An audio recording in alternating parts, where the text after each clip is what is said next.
RAM और रोम। ये दो नाम सुने तो सबने हैं, लेकिन कंफ्यूजन भी खूब होता है ना? तो चलिए आज इस कंफ्यूजन को हमेशा के लिए खत्म करते हैं।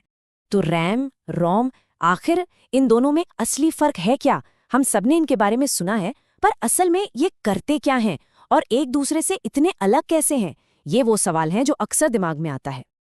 अच्छा, इस पूरे मामले को समझने के लिए ना चलिए एक बहुत ही सिंपल सी जगह चलते हैं, एक क्लासरूम। हाँ, एक स्कूल का क्लासरूम। इसी कहानी से सब कुछ साफ हो जाएगा। तो सबसे पहला काम करते हैं, कंप्यूटर की मेमोरी को ना एक क्लासरूम की तरह इमेजिनिंग करते हैं। बस ये छोटा सा नजरिया देखिए, सब कुछ कितना आसान बना देगा। तो सोचिए, उस क्लासरूम में एक रूल बुक रखी है, मतलब स्कूल के नियमों की किताब। इसमें वो सारे पक्के नियम लिखे हैं जो कभी नहीं बदलते, वो परमानेंट है और हर रोज बिल्कुल वैसे के वैसे ही लेते हैं। अब जरा व्हाइट बोर्ड के बारे में सोचिए। टीचर हर रोज उस पर कुछ नया पढ़ाते हैं, नया लिखते हैं, और जैसे ही क्लास खत्म होती है उसे पूरा साफ कर दिया जाता है। अगले दिन फिर से कुछ नया, मतलब ये टेम्पररी है। तो सवाल ये है कि भाई, इस क्लासरूम की कहानी का हमारी टेक्नोलॉजी से क्या लेना देना? चलिए अब पर्दा उठाते हैं और देखते हैं कि ये व्हाइट बोर्ड और रूल बुक असल में है क्या चीज़। तो वो जो परमानेंट रूल बुक थी ना, जो कभी नहीं बदलती, वो है हमारे कंप्यूटर की रोम, यानी रीड ओनली मेमोरी। जैसा नाम से ही साफ है, इसमें वो इंस्ट्रक्शंस होते हैं जिन्हें सिर्फ पढ़ा जा सकता है, बदला नहीं जा सकता। और वो व्हाइट बोर्ड याद है जिस पर रोज का काम होता था? वो है हमारे कंप्यूटर की रैम, यानी रैंडम एक्सेस मेमोरी। ये काम करने के लिए एक टेम्पररी, मतलब एक कच्ची जगह है। तो देखिए, जो मेन फर्क है ना वो ये है, रोम कंप्यूटर को स्टार्ट होने के लिए इंस्ट्रक्शंस देती है, और एक बार जब कंप्यूटर स्टार्ट हो गया तो उसे चलाने का सारा काम रैम संभालती है। और भी आसान भाषा में कहें तो रोम स्टार्ट करती है और रैम चलाती है। चलिए अब एक काम करते हैं, रैम और रोम को ना बिल्कुल आमने सामने रख के कंपेयर करते हैं। इससे जो भी थोड़ा बहुत शक बचा होगा वो भी दूर हो जाएगा। ये देखिए, यहाँ सब कुछ बिल्कुल साफ है। रैम जो है वो टेम्पररी है और बहुत बहुत तेज है, लेकिन जैसे ही पावर बंद हुई ये सब कुछ भूल जाती है।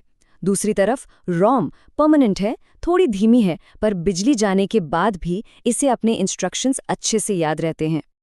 अच्छा, ये तो हुई थ्योरी की बात। अब देखते हैं कि असल जिंदगी में ये काम कैसे करते हैं। मतलब जब हम अपना फोन या कंप्यूटर ऑन करते हैं तो बैकग्राउंड में होता क्या है? देखिए, जैसे ही हम पावर बटन दबाते हैं, सबसे पहले रोम जागती है। ये कंप्यूटर को जगाने वाले शुरुआती इंस्ट्रक्शंस देती है। फिर जो ऑपरेटिंग सिस्टम जैसी बड़ी बड़ी चीजें हैं ना, उन्हें फटाफट तेज वाली रैम में लोड किया जाता है ताकि सब कुछ स्मूथ और तेजी से चले। और उसके बाद हम कोई भी ऐप खोलें, चाहे वो ब्राउजर हो या गेम, वो सब का सब रैम में ही चलता है। अब आते हैं उस हिस्से पर जहां हम कुछ सबसे कॉमन मिथ्स यानी गलतफहमियों को दूर करेंगे, जो अक्सर लोगों को रैम और रोम को लेकर होती हैं। सबसे पहली और सबसे बड़ी गलतफहमी कि रैम और रोम एक ही चीज हैं। लोग अक्सर इन दोनों को एक ही मान लेते हैं। लेकिन नहीं, ये बिल्कुल सच नहीं है। याद है ना, एक है टेम्पररी व्हाइट बोर्ड और दूसरी है परमानेंट रूल बुक। दोनों का काम एकदम अलग है।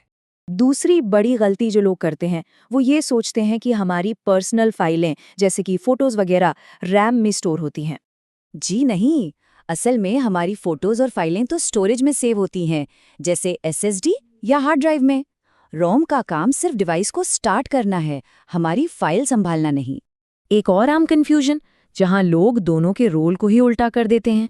बिल्कुल भी नहीं। याद रखिए, रूल बुक यानी रोम स्टार्टअप के लिए है और व्हाइट बोर्ड यानी रैम क्लास शुरू होने के बाद के काम के लिए है। और आखिरी गलतफहमी कि रैम और रोम दोनों ही परमानेंट होती हैं, मतलब दोनों में डेटा हमेशा रहता है। ये भी गलत है। सिर्फ रोम परमानेंट है, रैम तो जैसे ही बिजली गई सब कुछ भूल जाती है, बिल्कुल इस व्हाइट बोर्ड की तरह जो हर शाम साफ कर दिया जाता है। तो अगर इस पूरी बातचीत में से सिर्फ एक चीज याद रखनी हो तो वो ये है, बस ये एक लाइन यही सब कुछ समझा देती है। रोम डिवाइस को स्टार्ट करती है और रैम उसे चलाती है ना? एकदम सिंपल। तो अब ये तो एकदम साफ हो गया कि ये दोनों कितने अलग हैं। लेकिन एक सवाल यहाँ भी उठता है, किसी भी डिवाइस को ठीक से काम करने के लिए इन दोनों की एक साथ जरूरत क्यों पड़ती है? ये एक दूसरे पर इतने डिपेंडेंट क्यों हैं? जरा सोचिएगा इस बारे में।